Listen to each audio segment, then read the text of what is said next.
I'd like to tell you about the strangest secret in the world. Some years ago, the late Nobel Prize-winning Dr. Albert Schweitzer was being interviewed in London, and a reporter asked him, "Doctor, what's wrong with men today?" And the great doctor was silent a moment, and then he said, "Men simply don't think." It's about this that I want to talk with you. We live today in a golden age. This is an era that man has looked forward to, dreamed of, and worked toward for thousands of years. But since it's here, we pretty well take it for granted. We in America are particularly fortunate to live in the richest land that ever existed on the face of the earth, a land of abundant opportunity for everyone. But do you know what happens?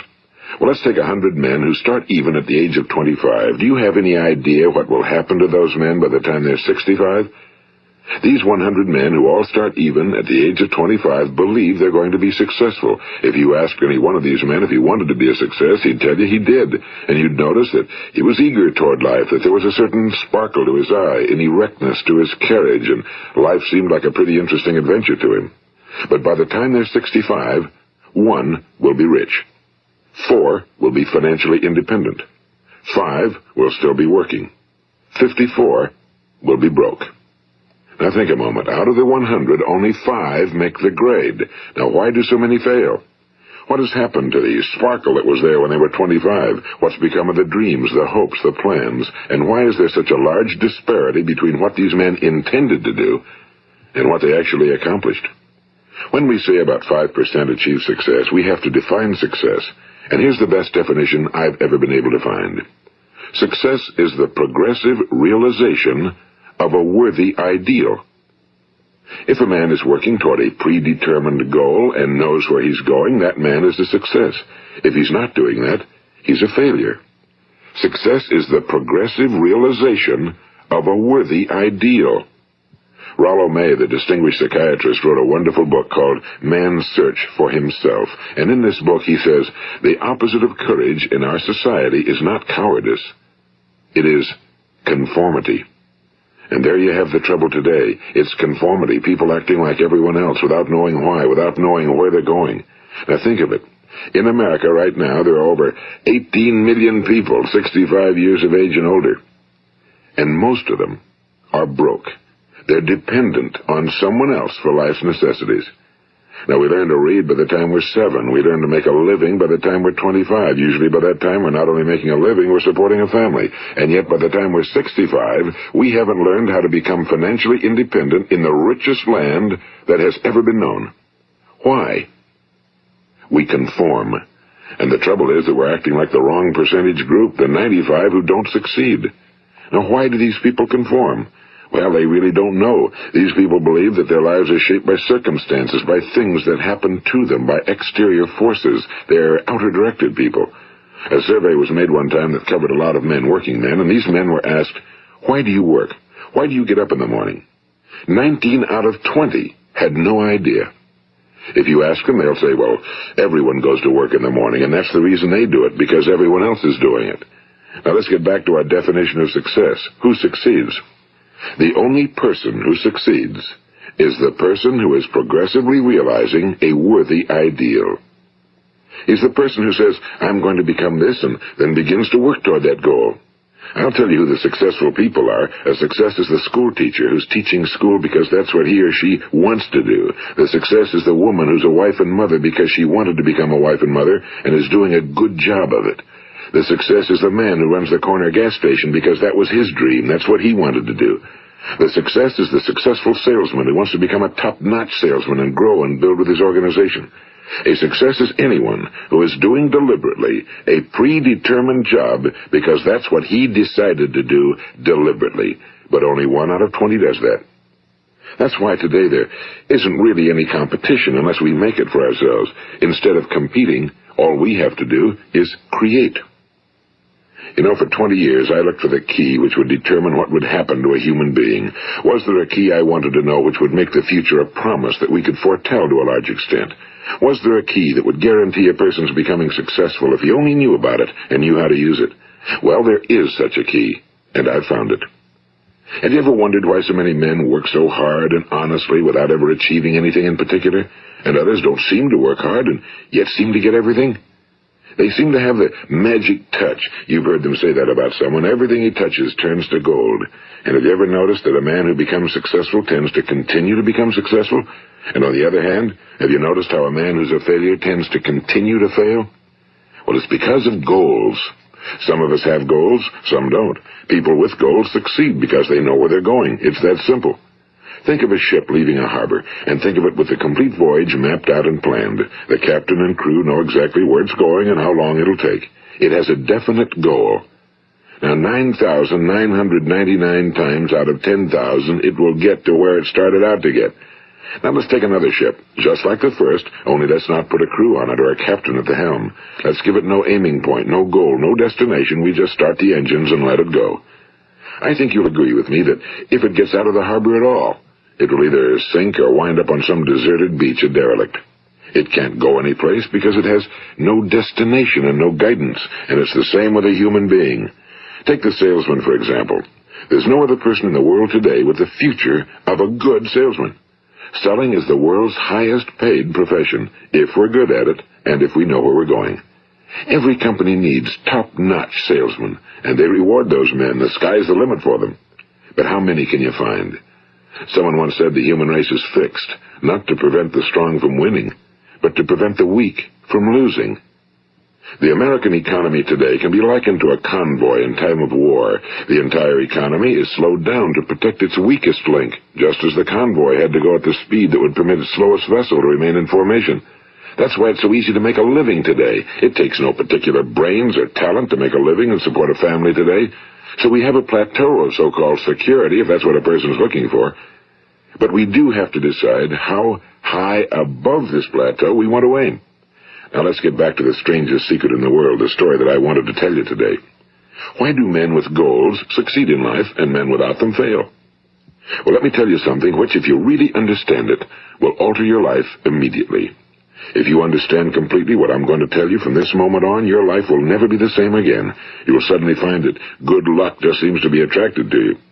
The things you want just seem to fall in line, and from now on you won't have the problems, the worries, the gnawing lump of anxiety that perhaps you've experienced before. Doubt, fear, well, they'll be things of the past. Here's the key to success and the key to failure.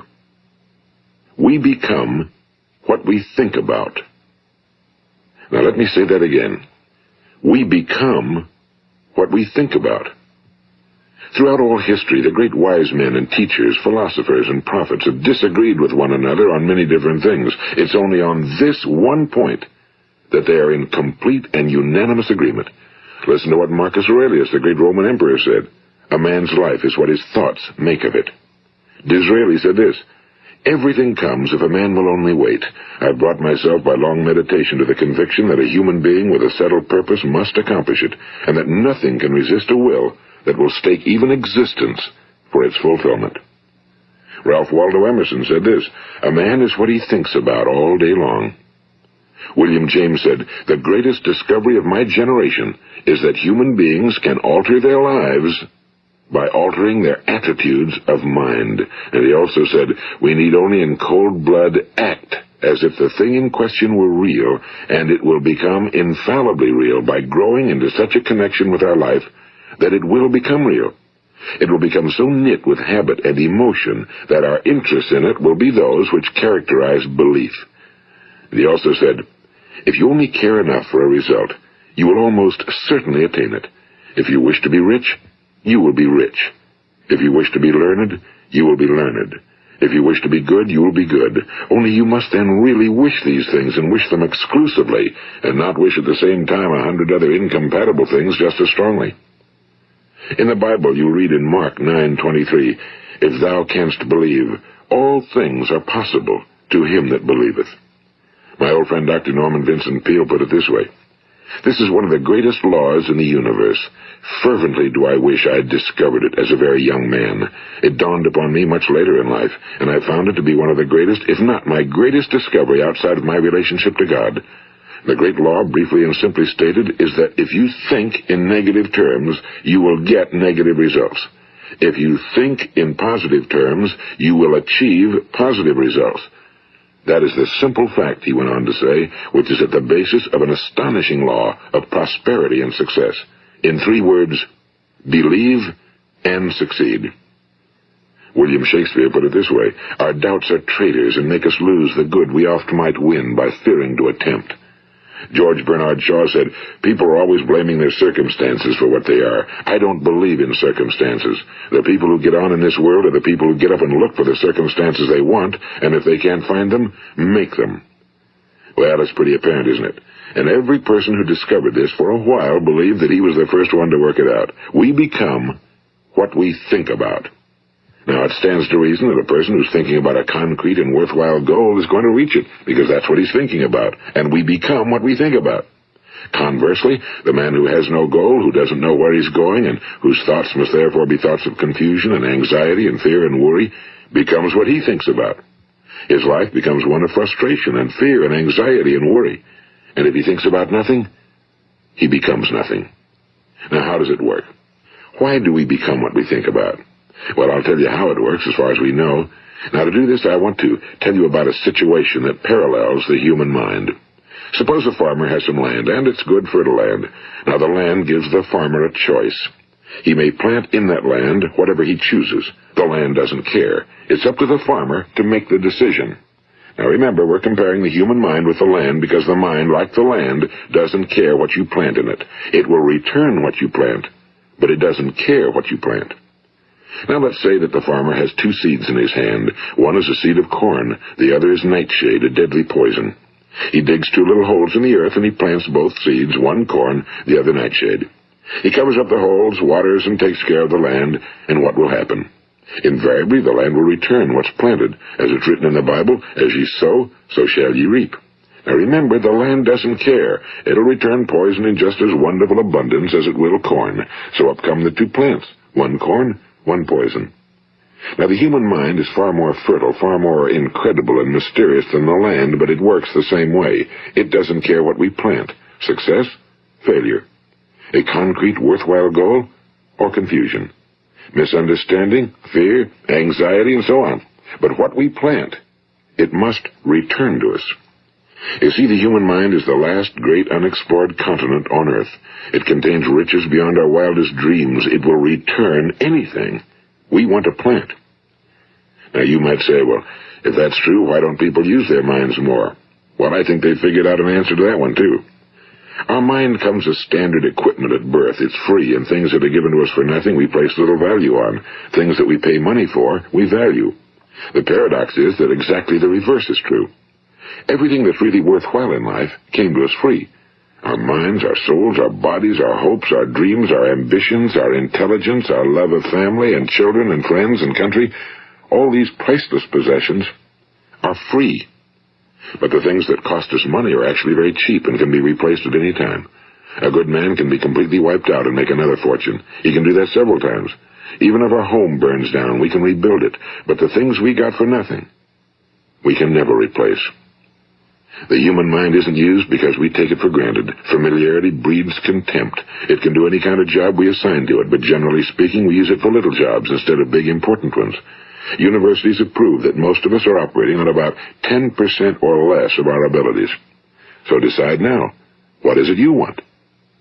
Plant your goal in your mind. It's the most important decision you'll ever make in your entire life. What is it you want? Do you want to be an outstanding salesman? A better worker at your particular job? Do you want to go places in your company? In your community? Do you want to get rich? All you've got to do is plant that seed in your mind, care for it, work steadily toward your goal, and it will become a reality. It not only will, there's no way that it cannot. You see, that's a law, like the laws of Sir Isaac Newton, the laws of gravity. If you get on top of a building and jump off, you'll always go down. You'll never go up, and it's the same with all the other laws of nature. They always work. They're inflexible. Think about your goal in a relaxed, positive way. Picture yourself in your mind's eye as having already achieved this goal. See yourself doing the things you will be doing when you've reached your goal. Ours has been called the phenobarbital age, the age of ulcers and nervous breakdowns and tranquilizers, at a time when medical research has raised us to a new plateau of good health and longevity. Far too many of us worry ourselves into an early grave, trying to cope with things in our own little personal ways, without learning a few great laws that will take care of everything for us. These things we bring on ourselves through our habitual way of thinking. Every one of us is the sum total of his own thoughts. He is where he is because that's exactly where he really wants to be, whether he'll admit that or not. Each of us must live off the fruit of his thoughts in the future, because what you think today and tomorrow, next month and next year, will mold your life and determine your future. You're guided by your mind. I remember one time I was driving through eastern Arizona, and I saw one of those giant earth-moving machines roaring along the road at about 35 miles an hour with what looked like 30 tons of dirt in it. A tremendous, incredible machine, and there was a little man perched way up on top with the wheel in his hands guiding it. And as I drove along, I was struck by the similarity of that machine to the human mind. Just suppose you're sitting at the controls of such a vast source of energy. Are you going to sit back and fold your arms and let it run itself into a ditch? Or are you going to keep both hands firmly on the wheel and control and direct this power to a specific, worthwhile purpose? It's up to you. You're in the driver's seat. You see, the very law that gives us success is a two-edged sword. We must control our thinking. The same rule that can lead a man to a life of success, wealth, happiness, and all the things he ever dreamed of for himself and his family. That very same law can lead him into the gutter. It's all in how he uses it, for good or for bad. This is the strangest secret in the world. Now, why do I say it's strange, and why do I call it a secret? Actually, it isn't a secret at all. It was first promulgated by some of the earliest wise men, and it appears again and again throughout the Bible, but very few people have learned it, understand it. That's why it's strange, and why for some equally strange reason it virtually remains a secret. I believe that you could go out and walk down the main street of your town and ask one man after another what the secret of success is, and you probably wouldn't run into one man in a month who could tell you. Now, this information is enormously valuable to us if we really understand it and apply it. It's valuable to us not only for our own lives, but the lives of those around us, our families, employees, associates, and friends. Life should be an exciting adventure. It should never be a bore. A man should live fully, be alive. He should be glad to get out of bed in the morning. He should be doing a job he likes to do because he does it well. One time I heard Grove Patterson, the great late editor-in-chief of the Toledo Daily Blade, make a speech, and as he concluded his speech, he said something I've never forgotten. He said, "My years in the newspaper business have convinced me of several things. Among them, that people are basically good, and that we came from someplace, and we're going someplace. So we should make our time here an exciting adventure. The architect of the universe didn't build a stairway leading nowhere." And the greatest teacher of all, the carpenter from the plains of Galilee, gave us the secret time and time again. As ye believe, so shall it be done unto you. I've explained the strangest secret in the world and how it works. Now, on this side, I want to explain how you can prove to yourself the enormous returns possible in your own life by putting this secret to a practical test. I want you to make a test that will last 30 days. It isn't going to be easy, but if you'll give it a good try, it will completely change your life for the better. Now, back in the 17th century, Sir Isaac Newton, the English mathematician and natural philosopher, gave us some natural laws of physics which apply as much to human beings as they do to the movement of bodies in the universe. And one of these laws is that for every action, there is an equal and opposite reaction. Simply stated, as it applies to you and me, it means we can achieve nothing without paying the price. The results of your 30-day experiment will be in direct proportion to the effort you put forth. To be a doctor, you must pay the price of long years of difficult study. To be successful in selling, and remember that each of us succeeds to the extent of his ability to sell. Selling our families on our ideas, selling education in schools, selling our children on the advantages of living the good and honest life, selling our associates and employees on the importance of being exceptional people. To, of course, the profession of selling itself. But to be successful in selling our way to the good life, we must be willing to pay the price. Now, what is that price? Well, it's many things. First, it's understanding emotionally, as well as intellectually, that we literally become what we think about, that we must control our thoughts if we're to control our lives. It's understanding fully that as ye sow, so shall ye reap. Second, it's cutting away all fetters from the mind and permitting it to soar as it was divinely designed to do. It's the realization that your limitations are self-imposed and that the opportunities for you today are enormous beyond belief. It's rising above narrow-minded pettiness and prejudice. And third, it's using all your courage to force yourself to think positively on your own problem, to set a definite and clearly defined goal for yourself, to let your marvelous mind think about your goal from all possible angles, to let your imagination speculate freely upon many different possible solutions, to refuse to believe that there are any circumstances sufficiently strong to defeat you in the accomplishment of your purpose, to act promptly and decisively when your course is clear, and to keep constantly aware of the fact that you are, at this moment, standing in the middle of your own acres of diamonds, as Russell Conwell used to point out. And fourth, save at least 10% of every dollar you earn. It's also remembering that no matter what your present job, it has enormous possibilities, if you're willing to pay the price. Now let's just go over the important points in the price each of us must pay to achieve the wonderful life that can be ours. It is, of course, worth any price. 1. You will become what you think about. 2. Remember the word imagination and let your mind begin to soar. 3. Courage. Concentrate on your goal every day. 4. Save 10% of what you earn. And 5. Action. Ideas are worthless unless we act on them. Now, I'll try to outline the 30-day test I want you to make. Keep in mind that you have nothing to lose by making this test and everything you could possibly want to gain. There are 2 things that may be said of everyone. Each of us wants something, and each of us is afraid of something. I want you to write on a card what it is you want more than anything else. It may be more money. Perhaps you'd like to double your income or make a specific amount of money. It may be a beautiful home. It may be success at your job. It may be a particular position in life. It could be a more harmonious family. Each of us wants something. Now write down on your card specifically what it is you want. Make sure it's a single goal and clearly defined. You needn't show it to anyone, but carry it with you so that you can look at it several times a day. Think about it in a cheerful, relaxed, positive way each morning when you get up, and immediately you have something to work for, something to get out of bed for, something to live for. Look at it every chance you get during the day and just before going to bed at night. And as you look at it, remember that you must become what you think about, and since you're thinking about your goal, you realize that soon it will be yours. In fact, it's yours really the moment you write it down and begin to think about it. Look at the abundance all around you as you go about your daily business. You have as much right to this abundance as any other living creature. It's yours for the asking. Now we come to the difficult part. Difficult because it means the formation of what is probably a brand new habit, and new habits are not easily formed. Once formed, however, it will follow you for the rest of your life. Stop thinking about what it is you fear. Each time a fearful or negative thought comes into your consciousness, replace it with a mental picture of your positive and worthwhile goal. And there will come times when you'll feel like giving up. It's easier for a human being to think negatively than positively. That's why only 5% are successful. You must begin now to place yourself in that group.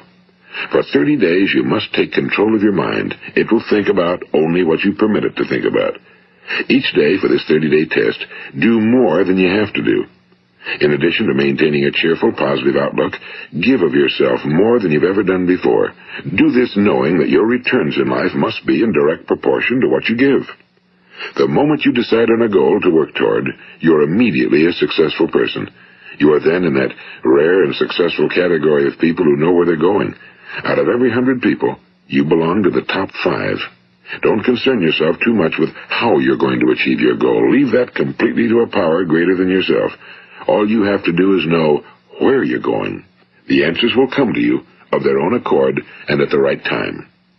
Remember these words from the Sermon on the Mount, and remember them well. Keep them constantly before you this month of your test.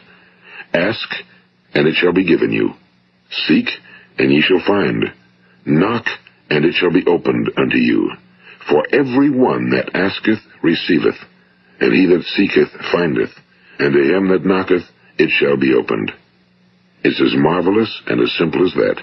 In fact, it's so simple that in our seemingly complicated world, it's difficult for an adult to understand that all he needs is a purpose and faith.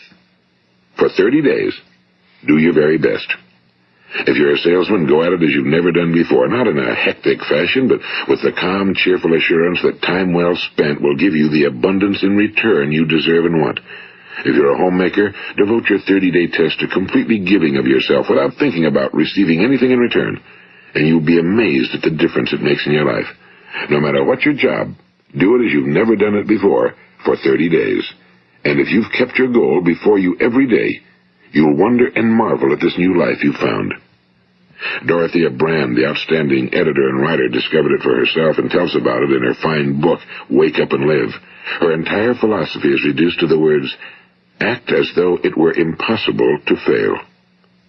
She made her own test with sincerity and faith, and her entire life was changed to one of overwhelming success. Now, you make your test for 30 full days. Don't start your test until you've made up your mind to stick with it. You see, by being persistent, you're demonstrating faith.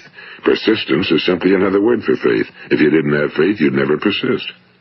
If you should fail during your first 30 days, by that I mean suddenly find yourself overwhelmed by negative thoughts, you've got to start over again from that point and go 30 more days. Gradually, your new habit will form until you find yourself one of that wonderful minority to whom virtually nothing is impossible. And don't forget the card. It's vitally important as you begin this new way of living. On one side of the card, write your goal, whatever it may be. On the other side, write the words we've quoted from the Sermon on the Mount. Ask, and it shall be given you. Seek, and ye shall find. Knock, and it shall be opened unto you. Nothing great was ever accomplished without inspiration. See that during these crucial first 30 days, your own inspiration is kept at a peak. And above all, don't worry. Worry brings fear, and fear is crippling. The only thing that can cause you to worry during your test is trying to do it all yourself. Know that all you have to do is hold your goal before you. Everything else will take care of itself. Remember also to keep calm and cheerful. Don't let petty things annoy you and get you off course. Now, since making this test is difficult, some will say, why should I bother? Well, look at the alternative. No one wants to be a failure. No one really wants to be a mediocre individual. No one wants a life constantly filled with worry and fear and frustration. Therefore, remember that you must reap that which you sow. If you sow negative thoughts, your life will be filled with negative things.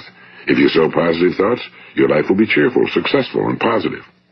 Now, gradually, you will have a tendency to forget what you've heard on this recording. Play it often. Keep reminding yourself of what you must do to form this new habit. Gather your whole family around at regular intervals and listen to what's been said here. You know, most men will tell you that they want to make money without understanding the law. The only people who make money work in a mint. The rest of us must earn money. This is what causes those who keep looking for something for nothing or a free ride to fail in life. The only way to earn money is by providing people with services or products which are needed and useful. We exchange our time and our product or service for the other man's money. Therefore, the law is that our financial return will be in direct proportion to our service. Now, success is not the result of making money. Making money is the result of success, and success is in direct proportion to our service. Most people have this law backwards. They believe that you're successful if you earn a lot of money. The truth is that you can only earn money after you're successful. It's like the story of the man who sat in front of the stove and said to it, "Give me heat, and then I'll add the wood." How many men and women do you know, or do you suppose there are today, who take the same attitude toward life? There are millions. We've got to put the fuel in before we can expect heat. Likewise, we've got to be of service first before we can expect money. Don't concern yourself with the money. Be of service, build, work, dream, create. Do this, and you'll find there's no limit to the prosperity and abundance that will come to you. Prosperity, you know, is founded upon a law of mutual exchange. Any person who contributes to prosperity must prosper in turn himself. Sometimes the return will not come from those you serve, but it must come to you from someplace, because that's the law. For every action, there is an equal and opposite reaction. As you go daily through your 30-day test period, remember that your success will always be measured by the quality and quantity of service you render, and money is a yardstick for measuring this service. No man can get rich himself unless he enriches others. Now, there are no exceptions to a law. You can drive down any street in America and from your car estimate the service that's being rendered by the people living on that street. Had you ever thought of this yardstick before? It's interesting. Some, like ministers and priests and other devoted people, measure their returns in the realm of the spiritual, but again, their returns are equal to their service. Once this law is fully understood, any thinking person can tell his own fortune. If he wants more, he must be of more service to those from whom he receives his return. If he wants less, he has only to reduce his service. This is the price you must pay for what you want. If you believe you can enrich yourself by deluding others, you can end only by deluding yourself. It may take some time, but just as surely as you breathe, you'll get back what you put out. Don't ever make the mistake of thinking you can avert this. It's impossible. The prisons and the streets where the lonely walk are filled with people who tried to make new laws just for themselves. We may avoid the laws of man for a while, but there are greater laws that cannot be broken. An outstanding medical doctor recently pointed out 6 steps that will help you realize success. 1. Set yourself a definite goal. 2. Quit running yourself down. 3. Stop thinking of all the reasons why you cannot be successful and instead think of all the reasons why you can. 4. Trace your attitudes back through your childhood and try to discover where you first got the idea you couldn't be successful, if that's the way you've been thinking. 5. Change the image you have of yourself by writing out a description of the person you would like to be. And 6. Act the part of the successful person you have decided to become. The doctor who wrote those words is a noted West Coast psychiatrist, Dr. David Harold Fink.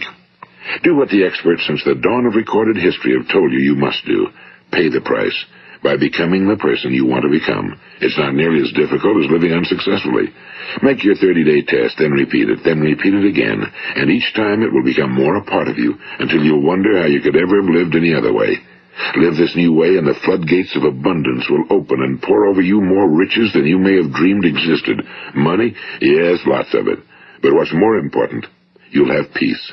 You'll be in that wonderful minority who lead calm, cheerful, successful lives. Start today.